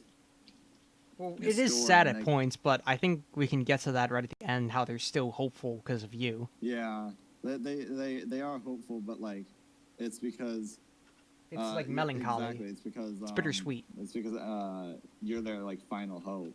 It's like a bittersweet ending. Yeah. But if you listen to 440, like I want to say 448, you listen to the chords 448. again. This one I'm not sure about it, but it almost sounds like Bergentrucken. Okay, let's see.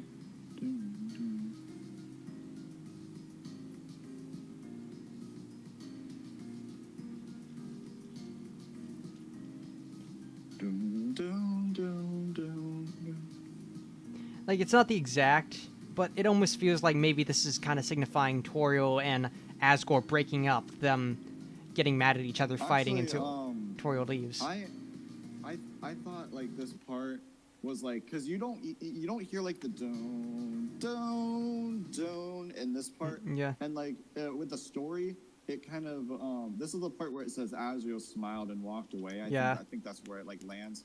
And so this was the part where like Azrael kind of takes control over his own over both of them and like decides not to fight the humans. I think that's what this part is like signifying. Well, That's just what I think this entire section is right before they're saying that Asgore declares war. Yeah. So I feel like at the end it's a combination of Azrael walking away, breaking away from wait. Kara, and then Asgore breaking away from breaking away from Toriel as well, and them fighting. Yeah. I think I think. Oh, you're cutting off. I can't hear you. Oh, there we go. Yeah, that's the key change, and I think that's when Asgore says that all humans that fall down here must die. Mm-hmm. Like if you like time it correctly with the story. Mm-hmm. That's when like the final the key change like pulls into this final hope part. Mm-hmm. And yeah. Yeah, like right here. Yeah. It suddenly comes up and all the monsters are saying Asgore declared war, and they're Yeah. now kind of morphs back. They kind of start going back to the present, talking about how they finally have hope, how King Asgore will save us all, because they don't really care about humans. They're just like, King Asgore is gonna save us all. We're gonna be free. Yeah. And they're saying, why aren't you smiling? Aren't you happy? Because like, this is kind of like a proof that like they don't really know. A lot of monsters don't really know that you're a human. yeah. And so like they're asking you like, why aren't you happy? I'm like, oh, because human me. Because I'm gonna die. Yeah. But I feel like that entire keychain just represents a sudden burst of hope. A suddenly beginning blossoming of hope that leads into Undertale. And finally here, because of what's happened, or despite what's happened, they still have hope. And also I love how his theme, when it's finally just his theme at the end. Yeah. Because of the key change, it doesn't feel like melancholy. Like right in the beginning, it feels kind of bittersweet. But right at the end, it's finally filled with hope. Yep. And now we have. I think is that all? I think that's all for me. That's honestly all I can say about the song. Like, it's a story of the Undertale ending there. Its entire story has been told in parts, but there's no O3 there because it's time. You're coming to the ending. Yeah. You get to decide the ending. But now, song that might play when you fight Sans. This just does not fit in the soundtrack, first of all. Like, Toby, why is this right after Undertale? Maybe put this after... I've seen a comment like that. Haha, funny sad song after the sad song. It's like a good comic break, but like, and I love how this actually trolled people thinking that this might be like have a random chance to play during Sans' fight. Yeah. I know. It's literally. And then you have like the papyrus part too. Oh yeah, I see the song 71, a heartbreaking song about the story of two children's failed efforts and deaths in an attempt to free their kind. 72, Sans lol, haha. Sans lol, haha. Also, okay, but honestly though, Papyrus's part, first of all, this is just Mega Man 3 sound fonts, which is awesome.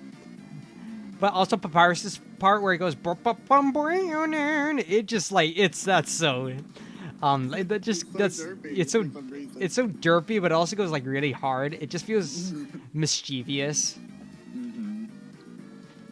You should like, yes, Sans, I shall help you. Yes, I am here. It reminds me of the one part in the Megalovania, the Smash version, where it's like yeah. Dun, dun, dun, dun, dun, dun. Oh yeah, that's like right at the end with the guitar solo, like. Yeah, they just does like the wobble effect. It's like yeah. Dun, dun, dun. It's just so crazy and it's hilarious. Yeah. But it uses Sans and Papyrus theme, but now the choice. This one isn't really that complicated. It's literally just parts of Undertale with effects layered over them. Yeah, it's just slowed down Undertale effects. But this plays in the worst parts of the game it could play. It brings out all your emotion. It plays when Sans is judging you. It plays when you've killed Asgore and you have to choose whether to fight or spare him.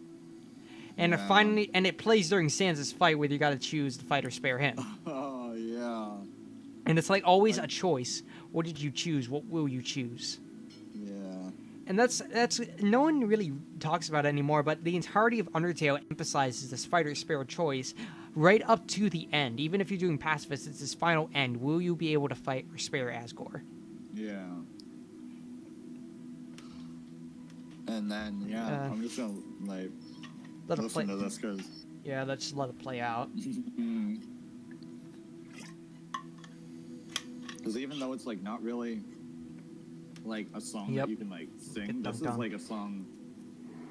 It's I don't know how. It's just like it's just emotional somehow. Yeah. It, like almost feels relieving and or no, it's almost like tense, like someone's guiding you, saying which do you choose. It's your it's the time to choose. And it's almost Also, got a bit of the song is 2 minutes. It doesn't feel like it's 2 minutes. yeah, it does not. I mean, like time flies when you got to make a rough decision. Yeah, I guess that's really cool. So many choices. Sans the best. Yep. They really hit hard with these. Sans the these best next two song. songs. Song that might play when you fight Sans never plays in the game, anyways. But Yeah. all right. But now, the next one is Small Shock, Yeah. and then after that is Barrier. But then we get Burger Truck and Nazgul. Yep. All right, it's ending. Yep. And then we get. Small the Shock. most It's literally impactful just 2 chords ever. yeah, it's just chords, but somehow it feels so like emotional. It kind of feels like a pause in time, like oh, this is happening.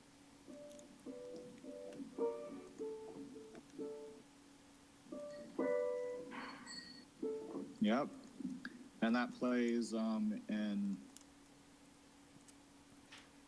when you meet Asgore and also Flowey in the Genocide Run. Mm-hmm.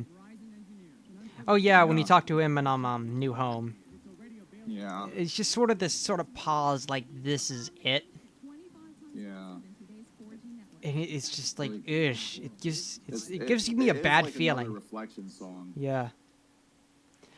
I'm just gonna say, even if you don't like songs with lyrics, I recommend you search up Undertale the Musical Bergen Truckong because Yeah. oh my gosh, that goes so hard. It honestly, but Barrier. This one's just Yeah. like a few Earthbound sound effects, I think, but it's actually cool. The Barrier is actually timed in sync with the breathing in Amalgam, Yeah. which kind of works because Determination Amalgam's kind of connected to the Barrier. Yeah. Like the barrier is like can only be broken by like soul power. I also and, like the yeah. amalgam was like the They were was the supposed try to. experience. They're experimenting if they could break the barrier through monster soul power, but they could not. Also, I love how the like it's got this 3D kind of graphic thing, and you're just standing in Yeah. front of it. It feels otherworldly. Yeah, it does. It's like it's Also, kind of sets you up it's for it. different from like the whole style of the game Yeah. that you've ever seen. But now, Bergen Truckong. This entire scene is so cool. Like light shines It's- through the barrier. This is it. Yeah. And Asgore's like closing his eyes, taking a deep breath, getting ready. You're filled with determination.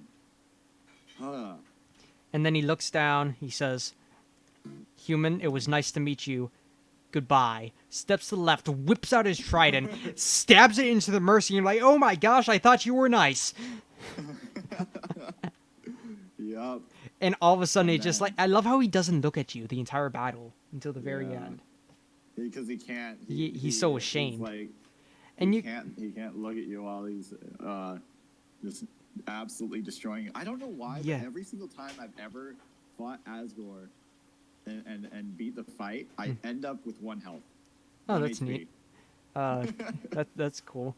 I also like how if you played with him enough times, he gets so like, you get so uncomfortable with it that he actually his Yeah. defense lowers, and he can also eat the Yeah. butterscotch pie, and that like lowers his Yeah. defense. That's what I was gonna say too. I was like, if you eat the butterscotch Mhm. pie, you'll remember. And it also like pulls into like when you check the trash can in the house, Mhm. it's like that's so sad. Butterscotch Like, pie that- recipes, trying to Yeah, recreate it's it. like- it's a bunch of failed. Or like Mr. Dad butterscotch Guy, pie. the T-shirt, and like you see the remnants of Yeah. Azru and Kara. And you find out that the room under renovations was where Asgore lived, like in Toru's house. Yeah. But all this beginning part, it just feels like it takes Bergen Truckong and just makes it into this battle theme. But then you suddenly Yeah, get and Heartache in 4/4. Yup. Bum, And it's like bum. dun, dun, dun, dun. Also, the percussion here is amazing. It's like you've got like these drums going. Bum, ba-dum, bum, bum, ba-dum, bum, ba-dum, ba-dum, ba-dum, bum, ba-dum, bum. Yeah. Ah, man, favorite song in the game right here. I have to say it. Yeah. This was let me check. I love how the chorus comes in too. That's my I think it's 1, 2, 3, 4, 5, 6. Probably seventh favorite song. All right, fair enough. I am a sucker for this awesome bass and just the power of this song. It's just so good. It just then it goes like Heartache works so well in it, Yeah, it does. and it's like it feels so tragic, like like a fallen king. And like all the details in the song, like at like 27, if you like the part that goes dun, dun, dun, dun, Yeah. dun, dun, just all like the stuff that just go around. Yeah. It takes Toru's Heartache, and all of a sudden it just builds up with the bells. Yeah, it does. Heartache playing and everything going on all at once. It like represents his inner turmoil, I feel. Yeah. And then I love the choir too. Yeah. And finally it all comes down to like determination. And I feel like it kind of breaks it down to this one final choice. Which do you use determination for? Mercy or fighting? And again, it kind of connects to Asgore, because like if you die and talk to him again, he'll say he knows. Yeah, he like nods sadly, I think. I think that's what the... Yeah, Or I think if he says you died like too many times to count, he'll like quake a little. Or maybe I just thought of another way it could be interpreted. Maybe he could like be saying it like of all the other childs he's killed. Maybe. Yeah. I think that's another thing, but it kind of fits with the context of the battle. Determination must be used here. Will you end up like the other humans, or will you make a choice? Yeah. And then, of course, it uses Spear of Justice at the end, which is kind of cool, because... I like how, like, it's that Undyne kind of, because Undyne was, Asgore was Undyne's mentor, I can't really say that word, but, like, so Undyne, took that, from him, like, how, like, you like kind of take things from your mentor. So Undyne takes the dun, dun, dun, dun, motif yeah. from Asgore. I also feel like it's kind of cool because Asgore, despite not seeing him until the very end of the game, you feel like you know him already. Just from that intro, just from what Papyrus, Undyne, and everyone says about him. Like even Alpha's having a crush on him. Or like... Oh my god. Yeah, and just from that intro scene kind of confirming that you feel like he doesn't want to do this. And you feel like you know him, and this is why this fight just feels so tragic. Yeah, because like it's a forced situation. First, like I guess it's like you kind of didn't know him, but then at the end of the fight, where you're almost gonna beat him, his like his last speech, everything that everyone's talking about him was true, and he doesn't want to fight anyone. He's like says, just think of it like a trip to the dentist. Like he's being kind to you. He's saying you can go and finish up whatever you want before we fight. I'll be here. Yeah. There's also the fact that like his fight will progressively get harder and harder the longer it takes you. Yeah. Like, and it's kind of shows how desperate he's getting. Yeah. But I'm gonna play Bergentrucken by Undertale. I'm gonna play this one part. Oh, okay, like where 127, like the original part in Asgore. Yeah, this part is done so well. Oh yes. Hi. Like you can hear like the heartache in there. Yeah, but where do you go? Bum bum bam bum bam bam. Yeah. Should I embrace this last chance that I have? Mm-hmm.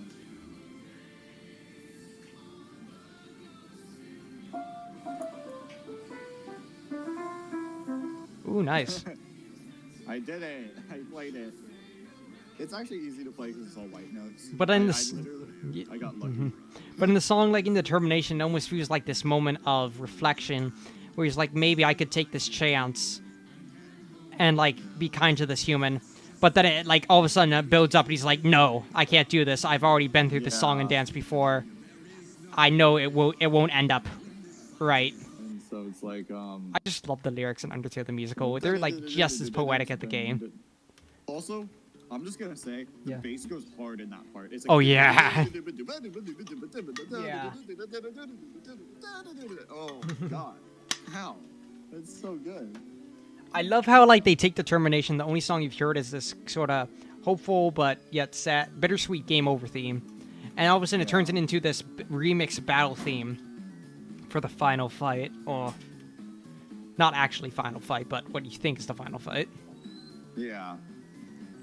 But enough gushing over Asgore. We gotta It's move time. in to freaking Flowey, who ruins everything. I just love how it's like Asgore finally accepts maybe we could be friends if you spare him, and all of a sudden Flowey comes in and is like, nope. Nope. And he just freaking closes your game while doing this creepy demon Yeah. face. And you open it up, and there's just black room, save point. You go to it, open up your save Yeah. file, and he just destroys it. Yeah, it's like boom. Hello there. Yeah, like I swear Flowey's like the Undertale equivalent of the clown, of like a clown. He's like the Undertale equivalent of it. Yeah. He's like, hello. This entire Yeah. scene creeped me out so much. Yeah. It's like It makes me think of like locusts. all the facial Yeah. expressions that Flowey does. It's all perfect. Like Where he like oh, does monsters doing Toro's face, humans, Frisk's yeah. face, everyone, Frisk's face. everyone, and then he And it does like the does, three oh, circles. That's so creepy. Yeah. Like the eyeballs and the mouth just like twist around. Or he's Oh. like does like with your help, you know, I couldn't get past the king, and he does Asgore's face, but with your help, and then suddenly starts to face like a skull. Now he's Yeah, dead. Like Asgore's dead. Oh. And the actual music, it feels like locusts almost. Like the sound font it's using, it just makes me think of like being swarmed by bugs or something. Oh, you're right. It's like oh, just unsettling. Like that's Yeah. exactly But then- what this sound is. And like the almost alarm something, the it kind of feels like almost pulsing, like a heartbeat or something. Yeah. Yeah. Oh, and then like the face where Flowey says, "I'll save over your own death." Oh that yeah, face that is just- so sadistic. Yeah, it's literally so. Like Toby Fox, perfect. make a horror game, like a straight up just Yeah. horror game. Just do it. Okay, your best nightmare. Holy crap! Undertale is a Yeah. cute game about happy things. I love that comment. I love that comment. What? But yeah. Literally, All right, my parents are telling me this needs to end a little soon. So you know what? oh, We're gonna finish finale and an ending, and then we'll get to like the Okay. pacifist and genocide songs. Like next time we can do it. Can we do it tomorrow? Do you have anything tomorrow? Do you yeah, have school? I can do it tomorrow, but like, All right. that- yeah, let's finish your best nightmare. All right. Or like all the ones that you can finish. I love how it uses "you idiot" as like this all of a Yeah. sudden blaring sort of thing, and he's like coming onto the screen, and then reveals and that Yeah. laugh, that laugh. Did you know that laugh is literally like Ronald McDonald's laugh but edited? Really? Yes. Oh my gosh, that's hilarious. My dinner's in the microwave. That's. I did not know that. That's so funny. That when Flowey says that's a wonderful idea, that's like also Ronald McDonald saying that but edited. What the heck? Why? Yes. Everything about this fight is ridiculous, but also creepy and insane. Yeah. Like, But I love all the different encounters with the souls. Like the Yeah. percussion goes so hard. It's like the percussion. yeah.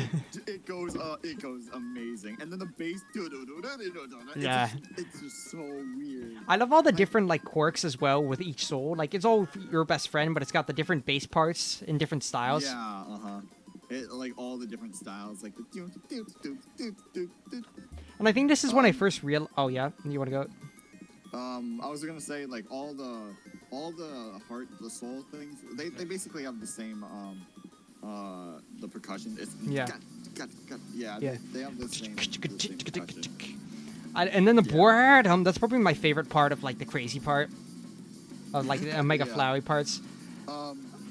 If you go to like 46 Mhm. and listen to the percussion, Yeah. you actually like hear it really good, and then it's like, Yeah. oh, I love the it. part where like Yeah. where he just puts as much of the snare hits as possible in like one beat. It's so good. Yeah. Yeah. Also, I love how the souls, like, this is where I first kind of realized that each of the items you find are actually from the other humans. Oh yeah, Mhm. Like the frying like first pan. it's a knife, and then the glove, and then the frying pan, and the ballerina shoes. Ballerina shoes, and then there was the notebook. notebook, I yeah. think, with all the books, all the words in it. And the pan.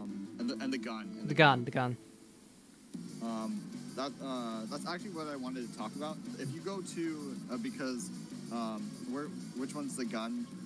Which one's the gun? Oh, again? that's right. We're coming up to it. It's the last one, the very last one. Okay, yeah. It's around 3 minutes somewhere. Listen to this. This is what I call the justice motif. Yeah. Oh yeah. Well, I think that's all kind of their motifs. Is kind of what it's supposed to be. Yeah. But this, yeah. That's the one I think it's the. Yeah. It connects to. Oh, that kind of fits. Yeah, I see what. And the Undying. That definitely fits. Yeah. And it's because it's like justice. Mhm. Because the yellow heart is justice, and Yeah, that makes sense. yeah. I love how much you learn about the souls here, but also Omega Flowey, it's just like scares the crap out of you how crazy it is. It's supposed to feel like out of your control, and when you die to him, it's like Asgore is like it'll all be fine, but then he says it's just a dream. It's like, wait, he doesn't say that, and you're never waking up, and all of a sudden it's like all the ha ha ha scrolling across the screen. It's all a bunch of screen text. Also, I wanted to show you something. Also, I remember someone did like something with those A's or something and like slowed it down, and it actually shows like Flowey in the A's or something like that. You know how Toby Fox also had like helped with like the Homestuck soundtrack. Here, this is one that I just sent it to you. Another one like of the justice motif, because like this character Terezi is like supposed to represent a justice and Homestuck or something. I don't. Oh know yeah, I about hear it. Homestuck. Yeah. Yeah. It's like the dun dun dun dun dun dun dun dun dun. Yeah. Yeah, I hear it yeah. right there. That's what I have to say. Yeah. Is that good with Nightmare? Are we going to finale? Yep. Just a second.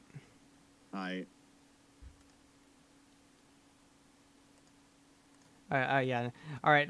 Finale. It's just This one. Such a good song. Like Such after a good all song. that craziness with Flowey, all of a sudden you've been like barely. You hear Like your damage You're does that nothing. bored. You feel so helpless, and all of a sudden the Yeah. souls come in, and everything starts slowly building up with, like your best friend suddenly feeling like a justice sort of feeling. Yeah. Ah, Like, the piano just feels so warm. And, like- it's just like, oh. and it's like Thank whatever you, thank chorus you. thing kind of joins in, like whatever synth that is or whatever. Yeah, Like it it's like feels a like it chorus, joins. yeah. Yeah, it joins in, and it finally all of a sudden crashes down to the battle, and you feel like you finally have a chance against Flowey. Yeah. It like gives you It gives you so much hope to fight him. And the trumpet Yeah. here, I love that. I don't think it's any motive. My closest thing would maybe it's the Ruins piano, the bodadum. Maybe, just maybe, but I don't see the connection. But I do love how. But I love how you can hear his theme played alongside Yeah, it. his theme right here. Like it's a little bit of hope that maybe this is Azrael. Maybe you can do something. Yeah. And I love this Ba-da-da-ba-ba-da-ba-ba-ba. Ah. It's just such. And then the Flowey theme Yeah. to go into like the It just goes crazy. It's just hits hard. It's so good. And then I mean, Mhm. you can't have that. Oh, oh, oh. Yeah. Whoa. Those are again Ronald McDonald noises. Every sound Flowey makes Yeah. is from a McDonald's commercial. Holy crap! I love how he trolls you right at the end as well. But I love how it's like, oh no, you wouldn't do that to me. There's more, but then all of a sudden the souls come out like, shut up, Flowey. Yeah. Oh, it's so Oh good. my gosh! Like the troll ending. Yeah, and finally they take care of Flowey and like, freaking epilepsy warning, by the way, Toby. Like, geez, that was crazy. Yeah. But last song for today, and ending. Okay. An ending. That's a good ending. Yeah, song. that's a good endings. This is like the first one you hear that different version of the ruins of the the Hope theme. Yeah. But it starts Because off like a sadder version Yeah. of ruins. Yeah, they still have hope, or like they're still holding on to hope, and Even in some of the worst endings, they still hold on. Like I remember the one where if you abort genocide in Hotland, Alphys will actually stay alive to help lead, Yeah. and she'll be like really, really mad at you. Oh yeah, I think I remember that. Yeah. 'Cause there's like a YouTube channel that does like most of the endings. Yeah, I know what you're talking about.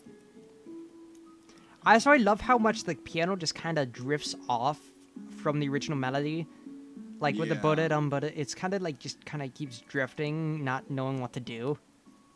Yeah, that it's exactly like how like the monsters don't really know what to do. Yeah, like they're kind of Like- stuck with everything. Probably their progress over centuries has been set back so much. Yeah, like all the progress is gone. Like, And then when that's- they start talking, like Stan starts getting personal, brings everyone in. You get that altered version, which feels a lot more desperate, where like waning hope, determination, still holding on. Yeah. The reason I associate this one with like actual determination of monsters is because of the Earth refuse to die. Yeah. I feel like it's still hope, but in a more determined, like they still have to have much more. It's much more forced.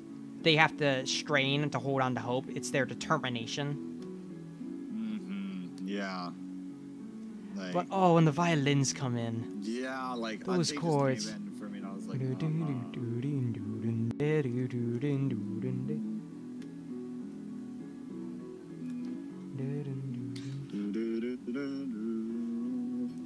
yeah. Carvanter, please don't do sub for sub in my stream chat. Oh, but man, oh, it's just so good. Yeah. It's just it like makes you feel so bad about what you did. Even if you got a good ending, you just feel so bad. Yeah, it's still like you need a better ending. Even like whatever ending you got, still it was like designed to make you feel like you need a better ending too. Yeah, it's like Obviously. everything kind of pushes you towards it. Even when Flowey comes and sort of gives you hints. Yeah, and I also like all like the extra stuff that With Flowey, he added in like when you played the game again, so you're not bored like Yeah, the like- whole time when you're playing the game. like the Papyrus fan club, or or like Yeah. stay away from Sans. Don't tell them what you Or, know. Yeah, or like the papyrus is like that human. Do I know that human? He's Oh, like, yeah. Do you not know who you know? He's like, you of think you course know? I know who I know.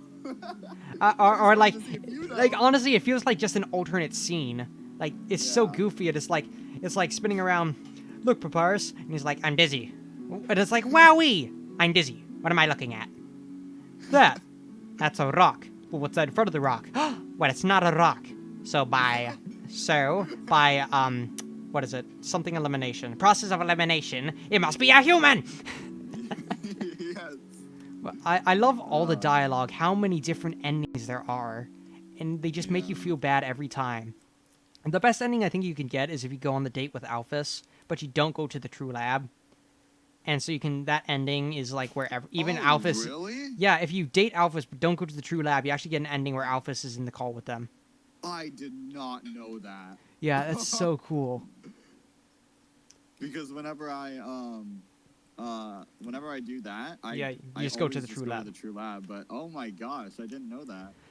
But well, we got through 81 songs, which I think is pretty good for the how long have I been streaming? Jeez, this is almost a 5-hour stream. Probably, yeah, this is 5-hour call.